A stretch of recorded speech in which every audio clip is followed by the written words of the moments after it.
Last year was a huge success, so we completely sold out, won loads of awards for it, so it's come back a second year. Every single lantern this year is new, so they're all giant silk lanterns, inspired by wildlife again, but this year kind of one of our hero themes, as you can see behind me, is the ocean of light. So it's looking essentially to the ocean for inspiration. So there's whales, there's hammerhead sharks, there's a walkway of jellyfish, seahorses, you name it, a complete celebration of our sea. And then you go into a whole new theme, which is Winter Wonderland, which is the Arctic, Antarctic, and that's more twinkly and white, and it's the walrus and seals and wolves all there.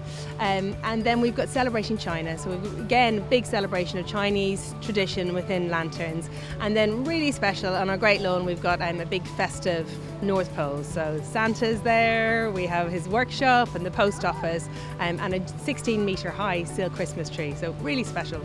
We also have Chinese performers who've flown over, and we have a marketplace, and we've got food as well, so it's a really special evening for all of the family.